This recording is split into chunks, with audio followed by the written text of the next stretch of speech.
Hey Capsuleers, this is Tramlaw. We're doing a video to show you how to reset your planetary interaction when the yield becomes so low on the spot you're on, no matter what the planet, no matter what the resource you're mining.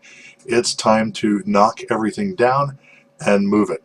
How do you know when it's time? Well, always check your extractor control unit, do a survey, and the amount of time that you choose to mine is up to you. I leave mine at 3 days.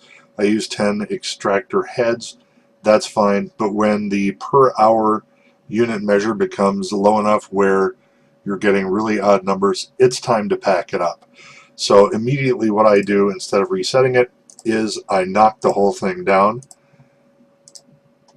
One of the things that you want to make sure of when you're doing this is that you have transferred everything up to the POCO so that you can pick it up with whatever ship you're transporting your planetary commodities in. If you don't do that before you get rid of your spaceport, the stuff is going to be lost. Next order of business is to scan your planet again. In this case, we're looking for noble metals and find an appropriate place to rebuild a new extractor control head. Now I've gone ahead and dropped my extractor control unit on an area where I think it's going to do better than it was previously, at least for a couple of cycles, maybe 3 or 4 cycles. I use, again, 3-day cycle, and I'm pulling in a lot more per hour than I was previously. So I've got it set up, and I have my extractor heads out there doing the job. I'm going to start the program and click submit. The next thing I want to do is build. A couple of things I need to build right away.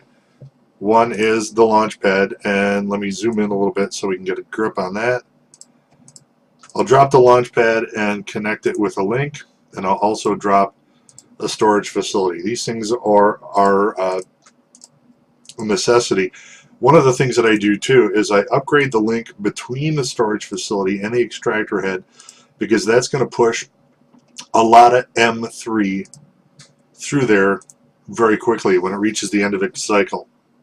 Next thing I need in this case is basic processing facilities, and I connect those to the storage unit as before. One of the things I wish the Council of Stellar Management would do is see if CCP can allow us to have the processors just on the end of your cursor so that you don't have to go back and pick one up each and every time. Now, as I drop these, I drop them in a certain pattern, which I use each and every time, and I am connecting each one to the one before it with a link. I don't have to worry about upgrading these links at all, because these things don't process fast enough or enough materials to where you need to move stuff in a quick hurry. I'm done with this. Instantly, I'm going to submit. Now, since we are on a planet where we're mining noble metals, we're going to turn them into precious metals. I'm going to click that processing unit, find precious, double click it, and I'm going to route it to the spaceport immediately. I got to do each one of the 9 processing units that I have in succession. As I do, you can see that they change colors. Now I'm going to do all 9, and I kind of do things in the same order so that I know that they're done. I don't forget anything. If you do it each and every time the same way, you're not going to come back at the end of your processing cycle and all of a sudden say to yourself, oh, shit, I screwed that up. I didn't route it properly, so I've just wasted a 3-day production cycle. So we get done with all 9 of these. There's just a couple of things that we have to do, and that is get the natural resources taken from the planet to the actual processors. Remember, when we set up the schematic for precious metals, we've already routed the precious metal. It's going to the spaceport, so we're done with that. We go back to the extractor control unit and tell it, take your raw materials, put them in the storage facility, and we're done. Now we got to tell the storage facility to take its raw materials that are incoming, and we're going to create a route to each of the 9 processors to make sure that each one is getting fed materials so that it can properly produce your P1 commodity. Now you may do more complex reactions in the future, but this is just P1 and this is the way I do it. Again, each and every one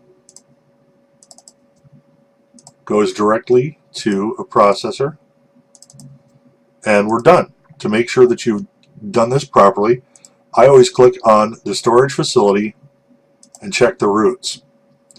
Got 9 processing facilities. I want to make sure that I have 9 outgoing raw materials, and that is it. Post your comments in the section below, and if you have any questions, just send them to me in game. My name is Tramlaw. Very simply, it is Walmart spelled backwards.